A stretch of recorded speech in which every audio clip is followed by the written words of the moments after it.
Welcome to Pluribus Reflections. Are you ready? My name is Glenn Osland, and this is a reflective meditation inspired by the television series Pluribus. Let's begin.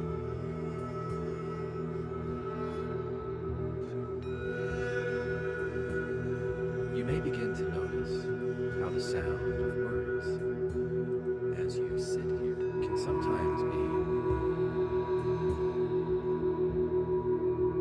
allowing your body less important than the sound of words.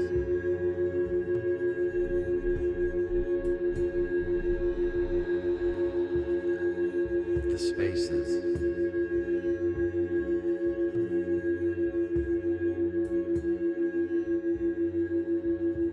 between them.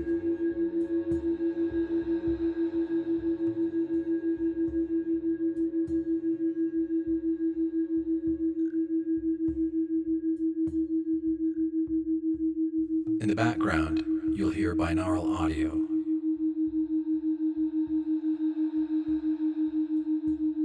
Designed to gently oscillate between delta and theta brainwave states. 1,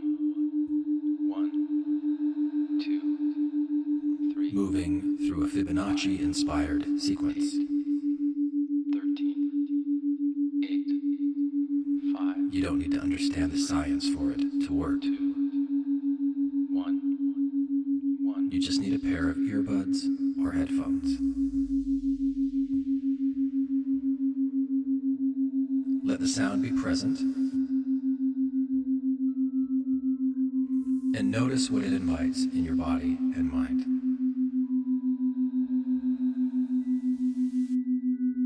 Later, I'll share more about who I am, why I work this way, and how these soundscapes support nervous system regulation.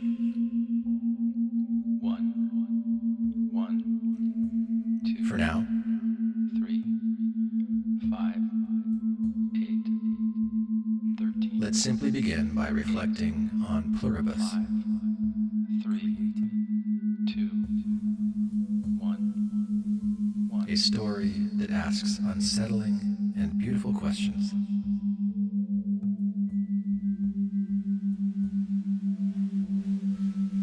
About human nature,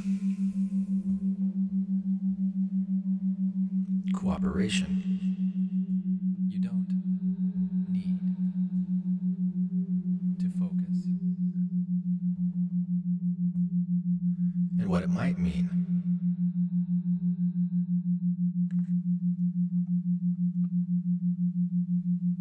To imagine.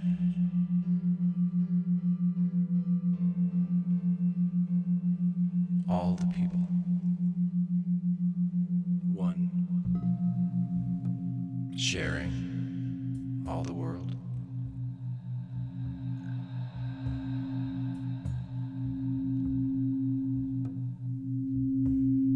You may say, I'm a dreamer.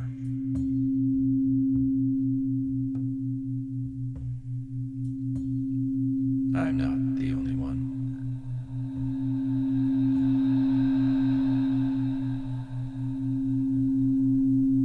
We hope someday you'll join us.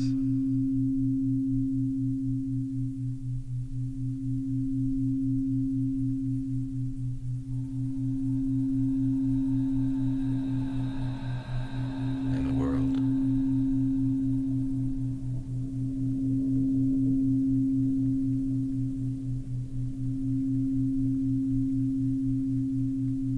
So today I'm going to go off script.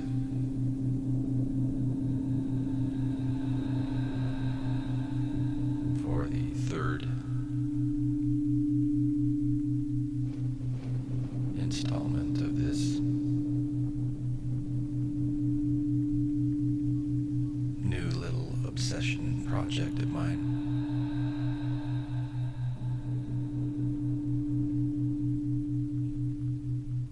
Inspired by the television show Pluribus.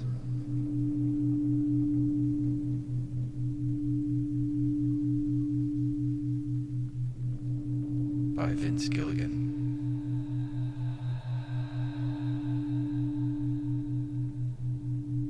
And much of the same creative team he's been working with for nearly 20 years. That brought us Breaking Bad, Better Call Saul.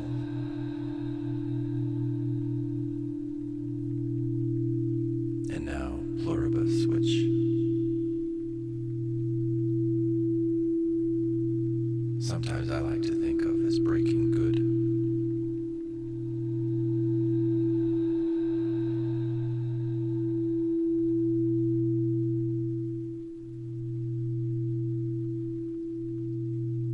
And as I'm sitting here,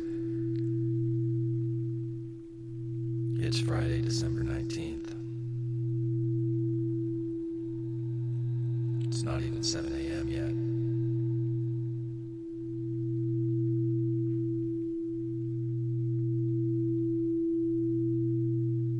I woke up and I watched episode 8, the penultimate episode of season 1.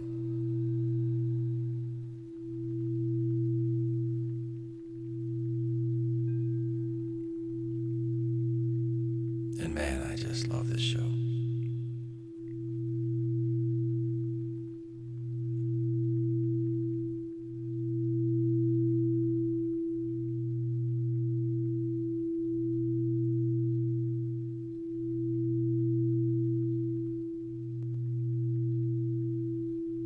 I started listening to the official Pluribus podcast. And in that first episode, Vince Gilligan shared the seed of the idea that has grown into Pluribus. He said that he had it 10 years ago while he was working on Breaking Bad.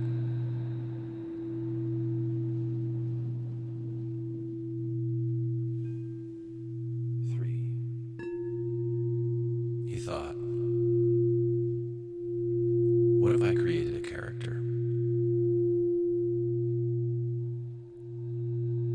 who was unconditionally loved by everyone in the world? Genuinely, truly loved.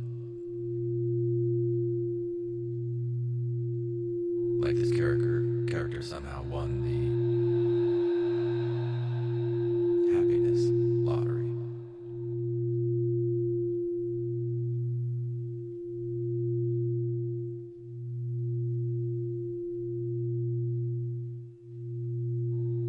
What are all the different ways that we could show that character responding to a world like that?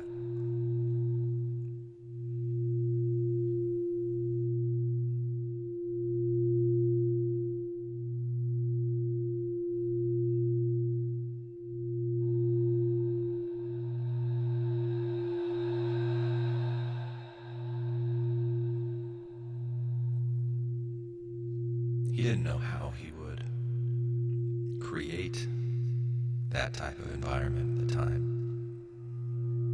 The idea of an RNA happiness virus came later.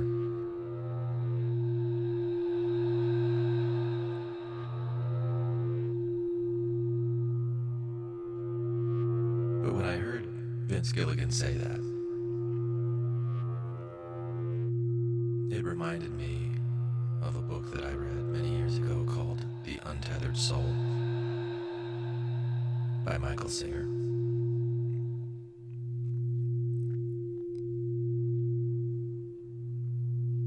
And in chapter 13, he asks the question, do you want to be happy?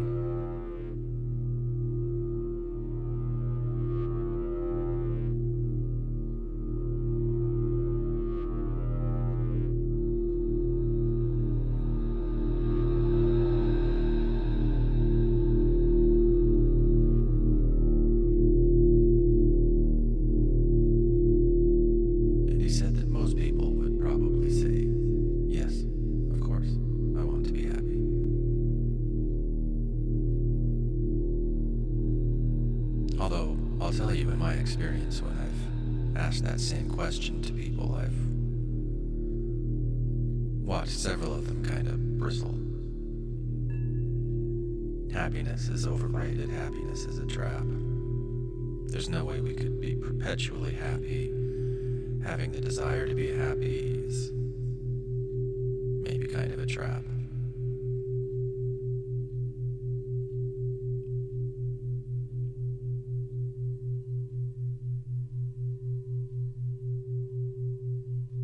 Which I find interesting in and of itself.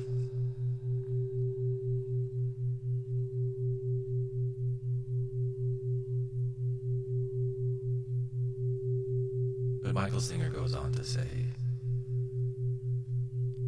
that most people would say, yes, they want to be happy. And then he asks, do you want to be happy no matter what?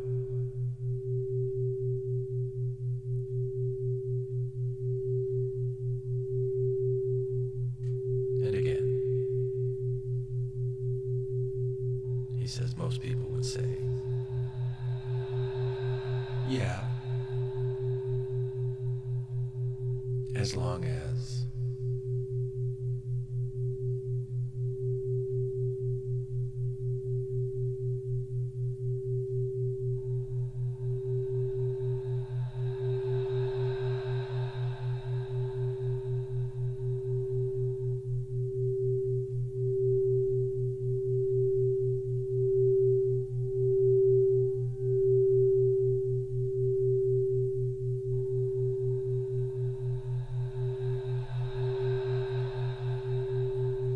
Michael Singer explores this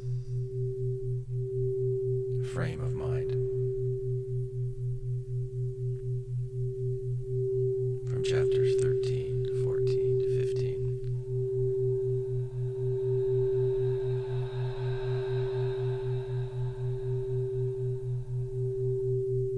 Exploring all of the different kinds of conditions that could be placed upon a willingness to be happy.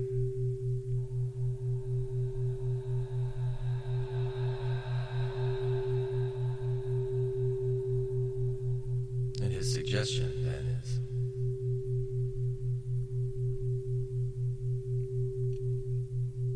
that if the conditions for happiness exist outside of you,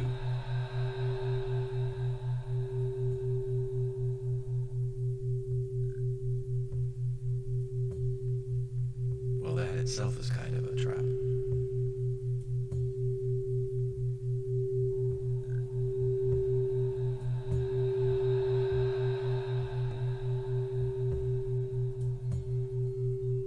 Hence the title of the book, The Untethered Soul.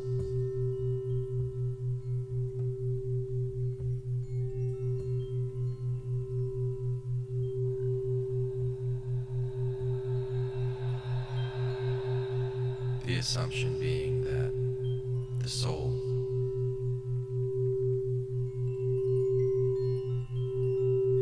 desires happiness.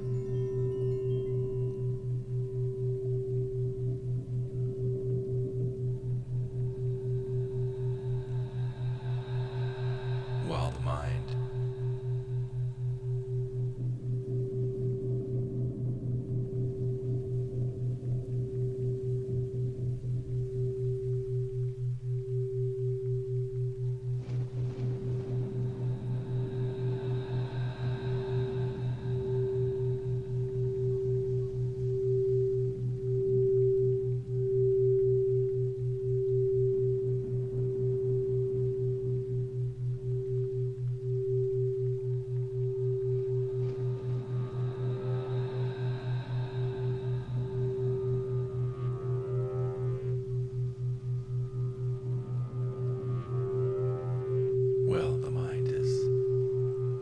best that it can to survive.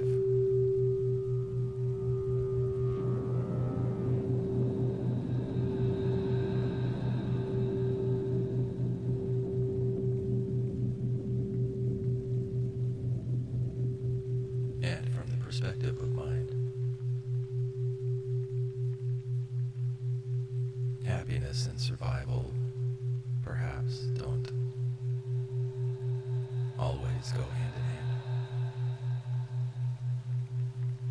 hand. 8.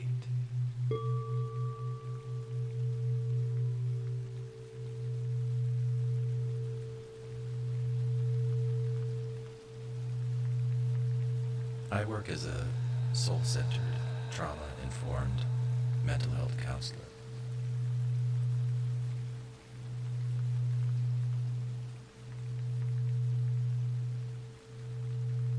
And that gives me the opportunity to work with people from all walks of life, all different backgrounds.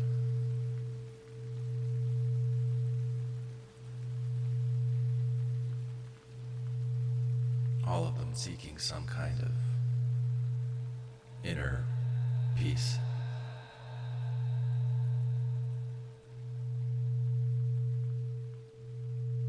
Balance.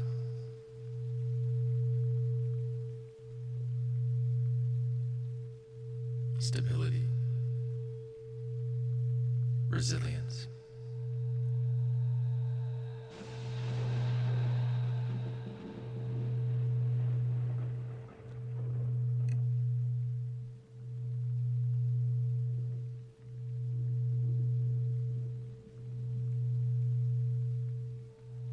The experiences I've had with my clients and many of my own experiences through life, all of my own experiences through life have colored the way that I look at this show, Pluribus.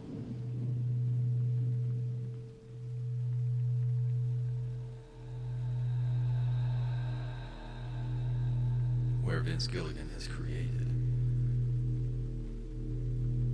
this playground for us to explore the question that Michael Singer asked.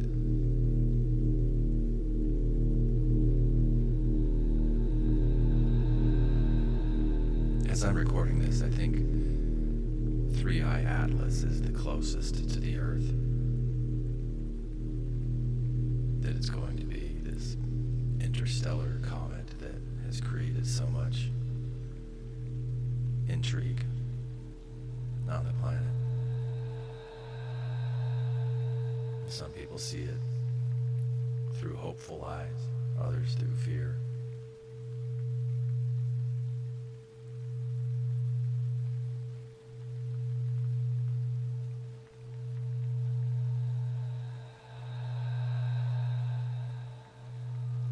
And in today's episode of Pluribus, episode 8, we get a little bit more information about the source of that mysterious transmission that was discovered in episode 1.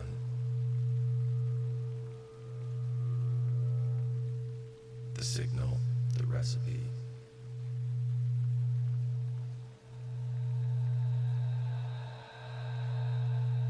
That created some kind of molecular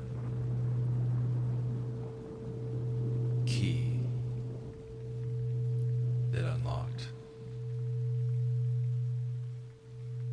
the soul of humanity.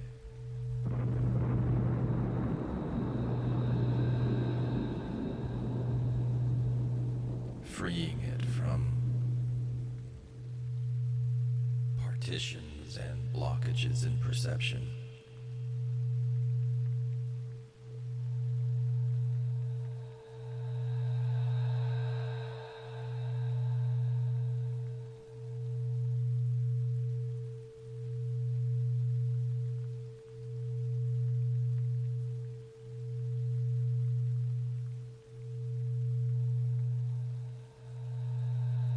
Blockages in perception of what truly is.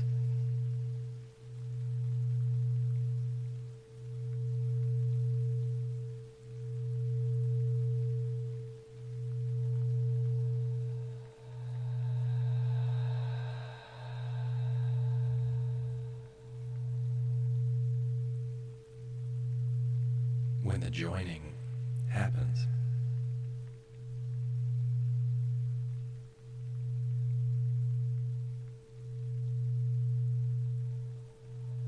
Humans no longer need to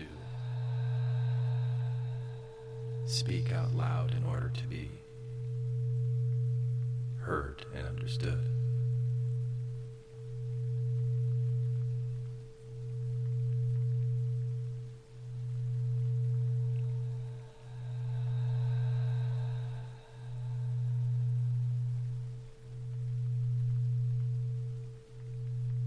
Because there is an electromagnetic energy field that all humans generate.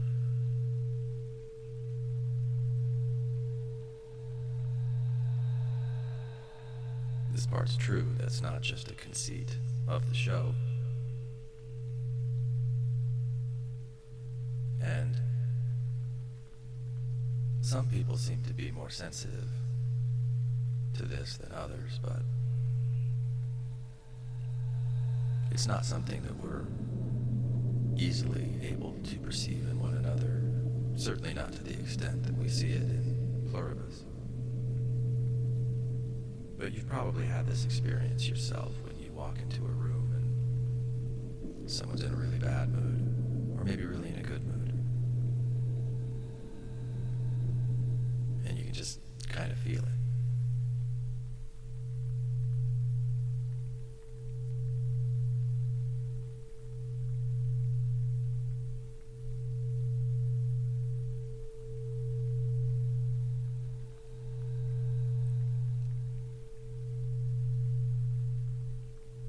Sometimes when I watch the uniform actions of the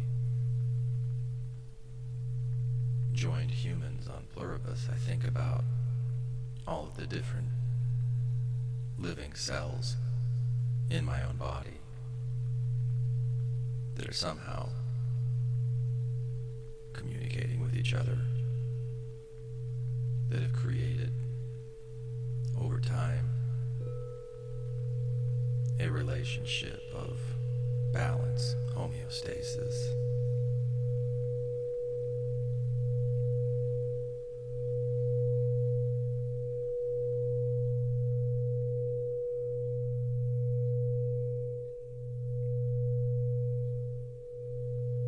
I want to share with you a couple of things that I share with my clients.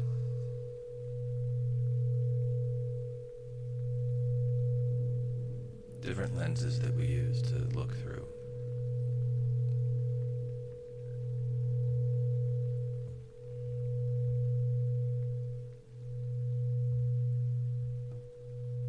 They're all metaphor, they're all symbols. None of them are perfect.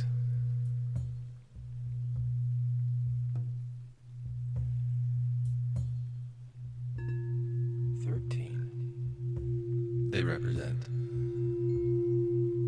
my best understanding of things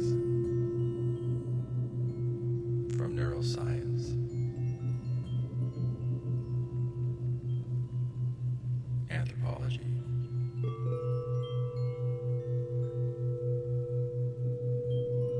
biology, cellular biology,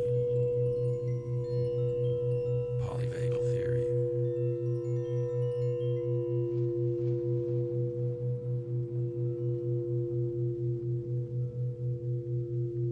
First images I'll draw on a whiteboard is an iceberg. That little tip of the iceberg that sits above the surface of the water. And then the larger body of the iceberg beneath it.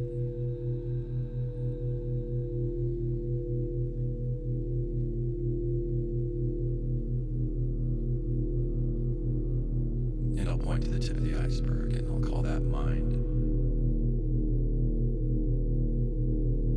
And then the body of the iceberg beneath the surface of the water I call body. And then the water itself I call spirit.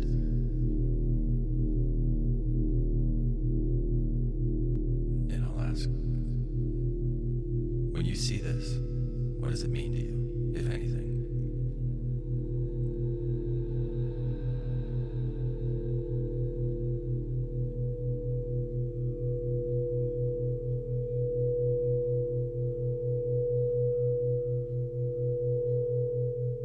And then me talk about whatever it is that they see.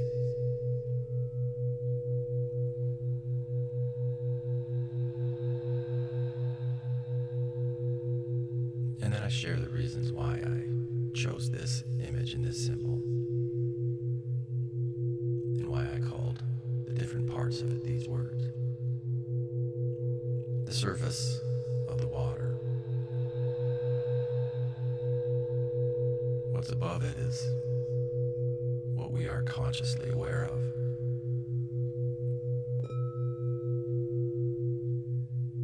In my view of the iceberg metaphor,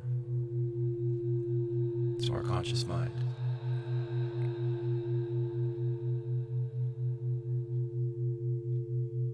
Which is the vast majority of what we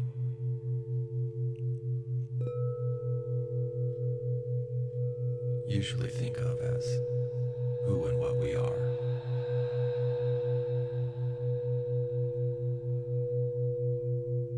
Individuality, maybe.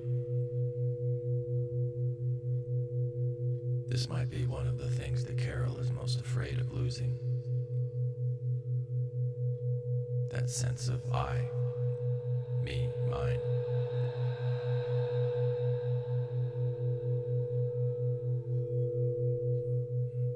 But that's just the tip of the iceberg. Because beneath the iceberg, beneath the level of awareness, there's an entire complicated, marvelous, incredible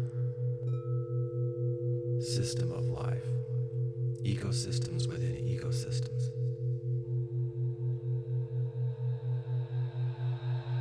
from which this mind has emerged.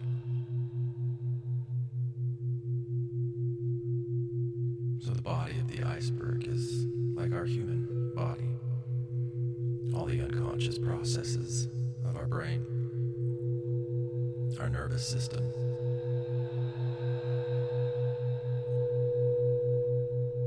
the vagus nerve, which you might think of as nature's original fiber optic cable, organic intelligence, constantly monitoring for signs of danger or threat, allowing the major organs of the body, the heart, the lungs, the stomach, the intestines, the sexual organs to operate as they evolve to do and to thrive as best they can in the environment around. So many things that the body is doing beneath the conscious awareness of the mind.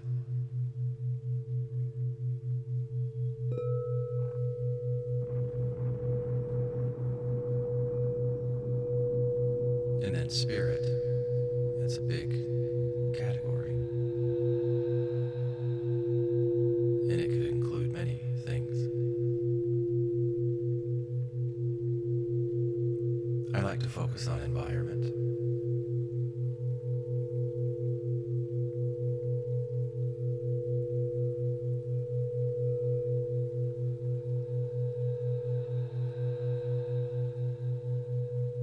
Which could be an external environment or an internal environment.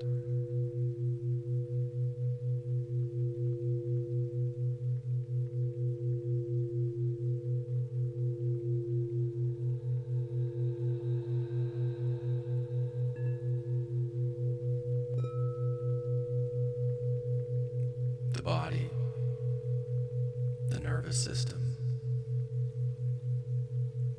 is so malleable, especially when we're young. During the first 7 years of life, it's estimated that we're like wet clay. And the experiences that we have make deep imprints and deep grooves in our nervous system and teach us what's right, what's wrong, what's safe, what's not safe.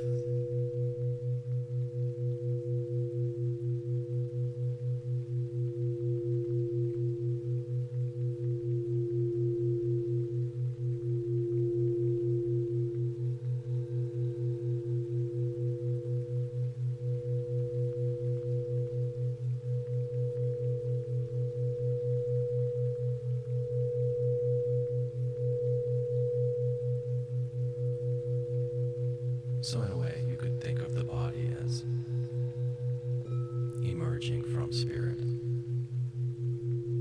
especially if you consider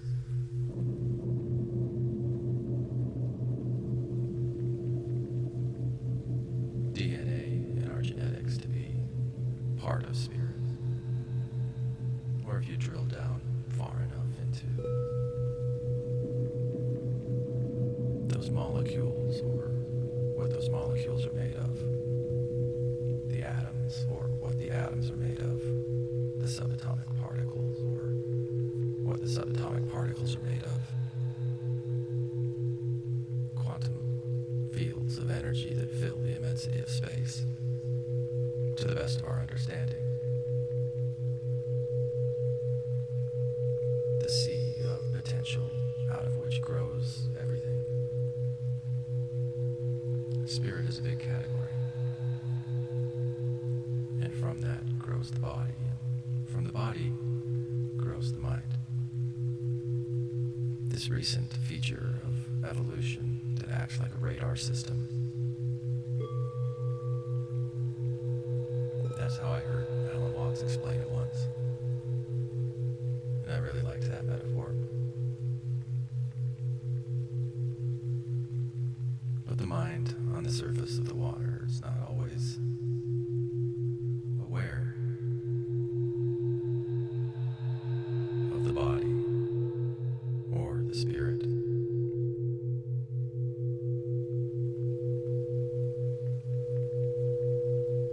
And I like to view what I'm seeing in Pluribus as a softening of those boundaries between mind, body, and spirit. And to Carol, and to Manusis, it's terrifying.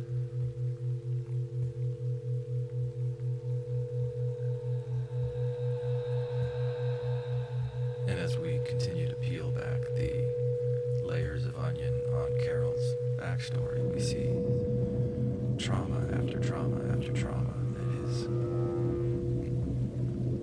told her body that safety lies in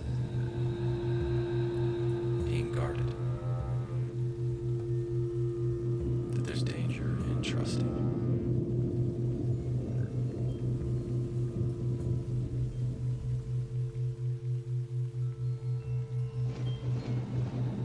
That's how she had to stay safe in her youth,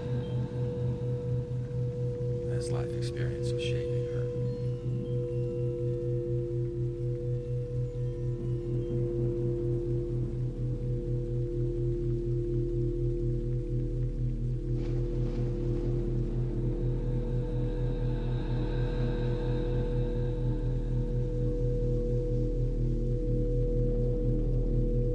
I like creating binaural meditative podcasts like these because something about it feels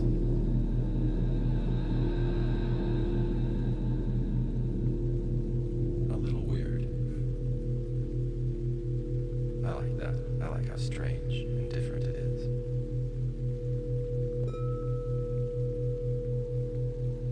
In my early 20s, I earned a master's degree in folklore and mythology from Indiana University. I went through a PhD program. My dissertation was about humor studies. And I got a little discouraged and had kind of a panic attack.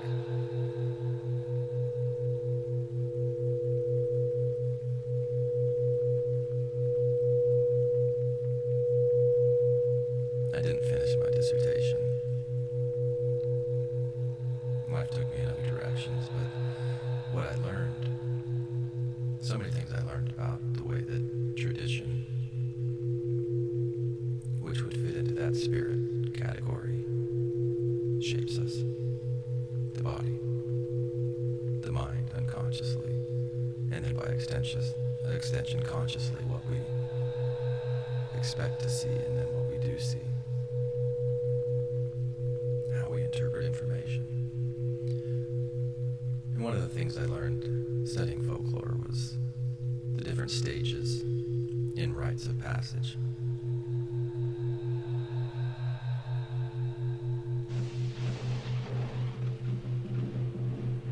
At first, there's a separation. 8. Someone entering a ceremony, they do something to take them out of the group.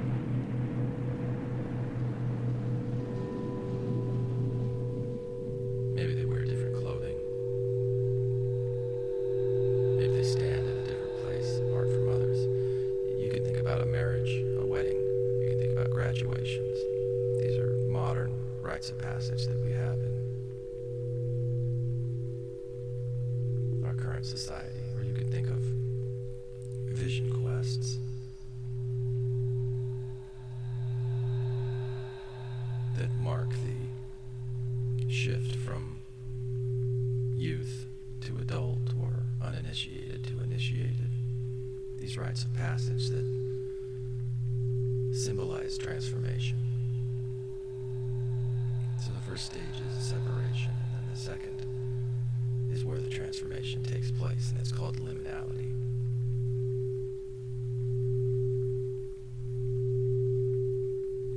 And that's the upside down. That's the strange world.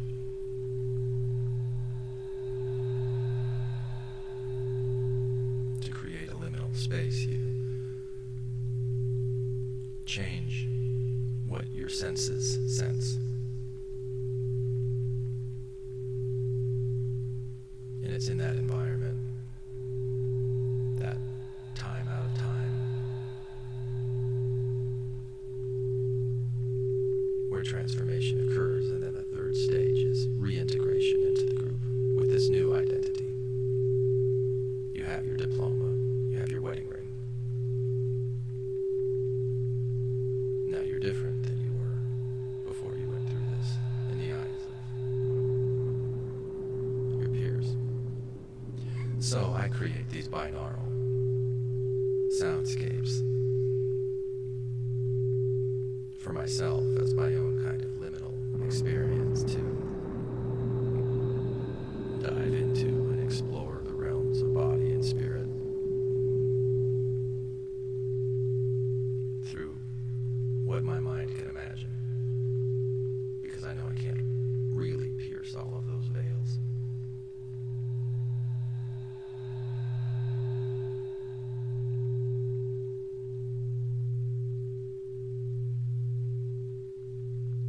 That's why I started using the binaural audio, because I liked the liminal space that it created. And then I began experiencing the benefits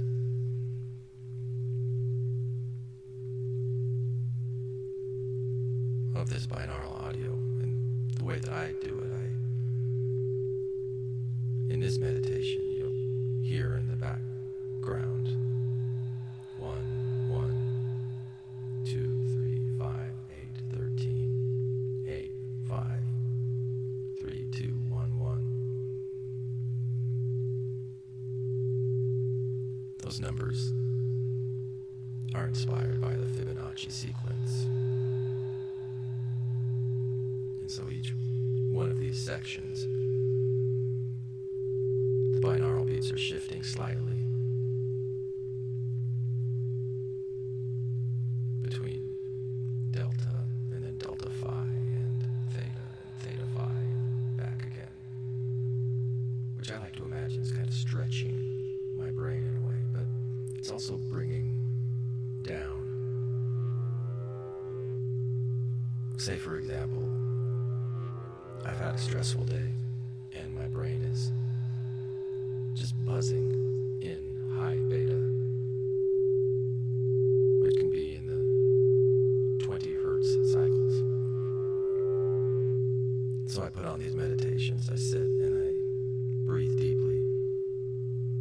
Sometimes I'll go for a walk.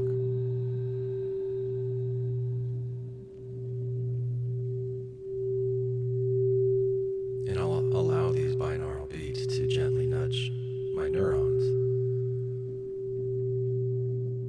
to slow my brain from those high 20 cycles to down to 6 hertz in theta, or between 0.5 and 4 hertz in delta. Just kind of slowly, gently massaging the inside of my brain with sound.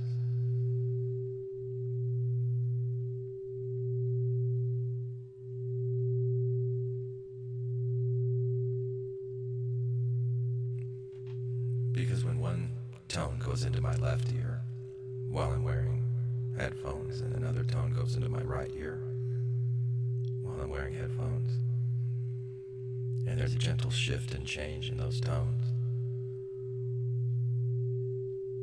the sound hits my eardrums and begins the process of transformation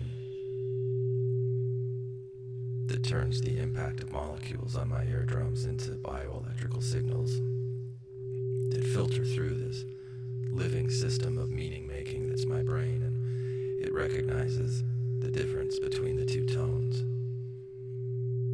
And so just like these others in Pluribus, it fixes it immediately. It gives resolution and balance, because that's what the body does, or always strives to do. And the third tone is created in the brain to make up the difference, the 6 hertz or the anywhere from 0.5 to 4 hertz.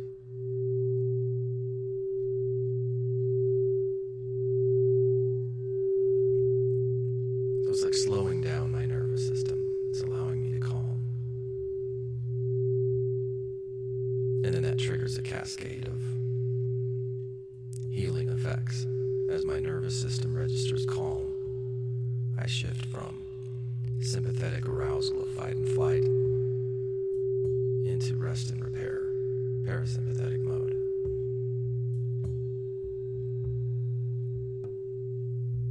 That's the language that the body understands, even when the mind is focused on what I gotta get done, or the pressures of this or the pressures of that.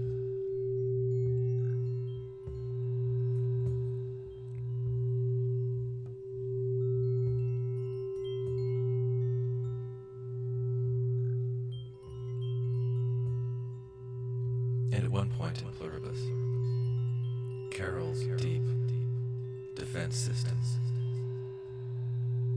her sympathetic arousal, her fight or flight, has such a negative effect on the others around her, the ones that can perceive and are sensitive to her energetic field. And they go into shutdown, into convulsions, because of what she's pushing out into that energy field. And that happens 5. Even outside of the fiction of that show, it happens. And so they decide to leave her alone for a while. Our feelings haven't changed for you, Carol. But given everything that's happened, we think it's best to give ourselves a little space. But I think there's more to it than just them protecting themselves. It also is what Carol wants, or what her mind thinks that she wants.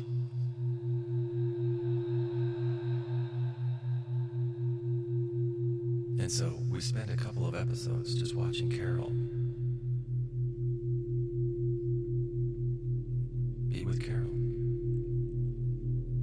through all these different phases of what she does in a vacuum that isn't completely a vacuum, because when she needs something, she'll pick up the phone and leave a message and they'll provide it to her, so she's not being completely abandoned. But she's being given room to heal, to allow her body to relax.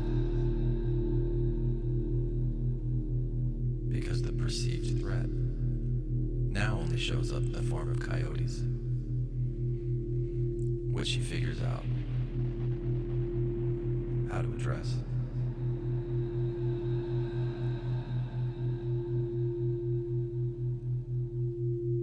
And she gets to the point where she recognizes how lonely she is in her body, because the body evolved to be in contact and harmony and in flow with others.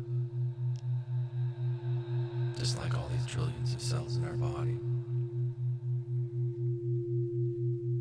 And the genetic record within every nucleus of every cell that is a library of successful adaptation going back billions of years. There's not a single failure encoded in our genetic code.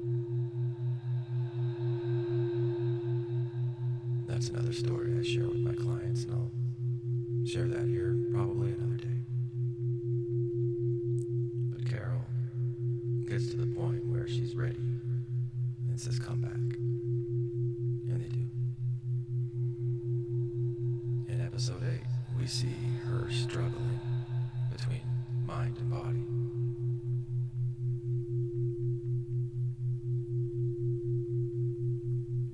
Is she able to trust? Is she able to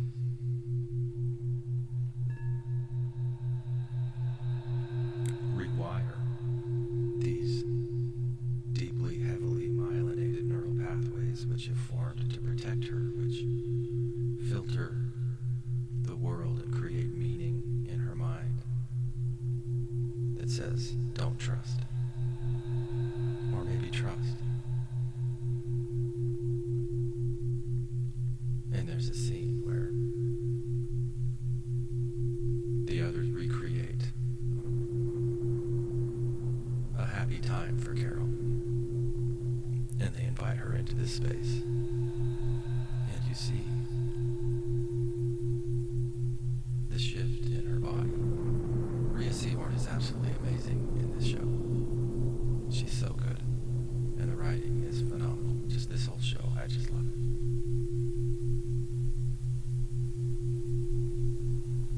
And we watch her relax into these happy memories, and then there's this deep inner realization, this alarm that goes off in her. You're trusting again, be careful. And she gets up and she leaves, and she's struggling. Do I trust? Do I not trust? But in episode 8 we see her opening and softening, and then there's this ominous tone at the end, as though she looks off to the side and goes, "You're about to have a guest." Because Manusis is coming, and I hope that's his name. I haven't double checked it, but it's something like that. And this guy,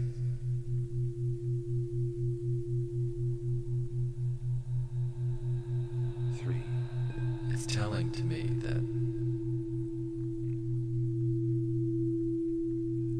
the others at the point of joining didn't know that he existed, which indicates that he was already living pretty well isolated off the grid. His trauma and his defense mechanisms are deep. When he's struggling to make the journey from South America up to North America, he refuses assistance. Even when he's abandoned, he's alone, and he's fallen into one of those spiky trees, and he could have been left for dead, but they helicopter in, they bring him out, they heal him back in the hospital, and his immediate reaction is one of not trust. I'm not you. I'm a lone wolf.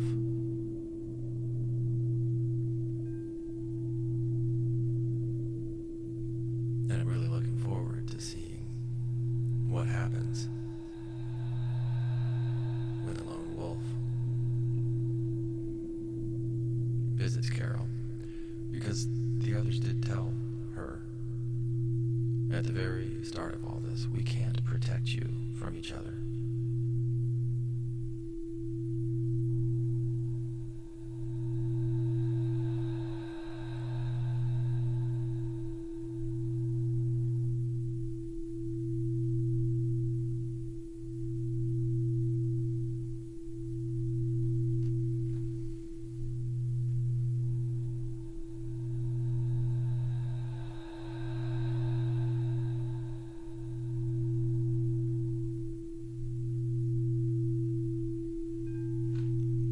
A friend of mine yesterday recommended the book How Minds Change by David McCraney.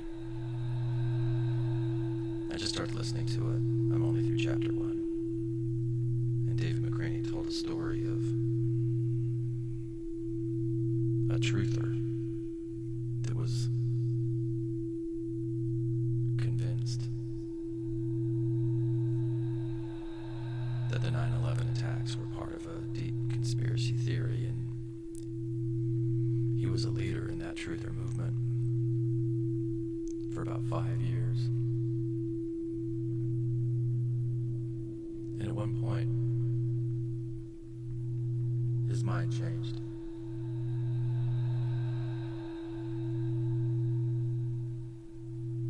And when he attempted to change the minds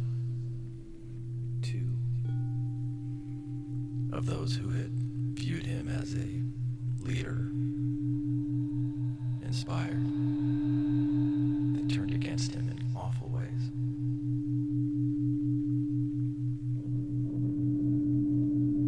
Because the minds responded to the body's sense of safety, and the body finds safety in group consensus.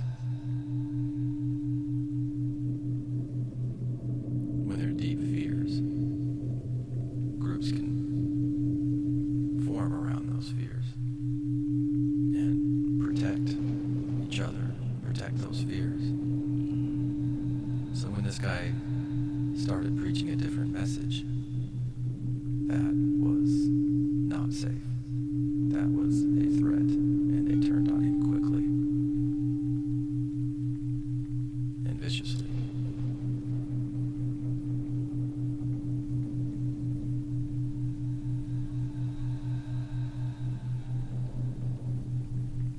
Maybe you've experienced something similar to this in your own life.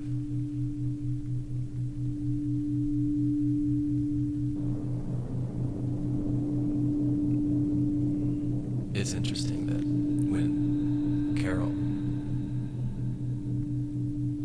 wanted to contact the others, not the joined others, but the ones that were like her, the ones that were immune from universal happiness, the thing that finally got through to him after he hung up on her several times was, one, when she expressed her anger towards him. And that's when he said, if there's someone like me, that's someone I can connect to. Moving heaven and earth to get to her. What's going to happen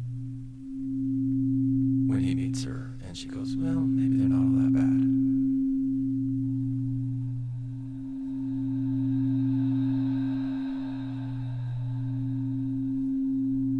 There was a great scene.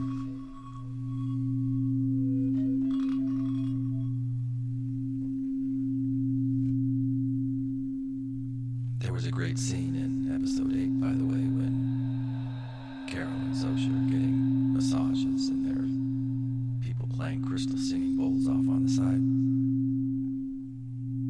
I don't know if this meditation itself constitutes a massage, but you have been bathing in crystal singing bowls.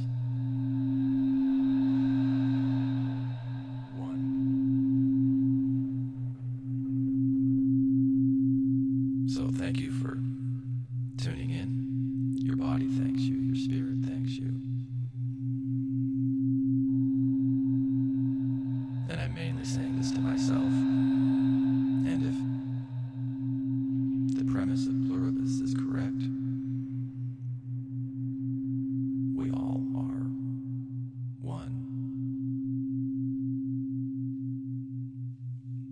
individual minds floating on top of a sea. There's so much beneath it that we just don't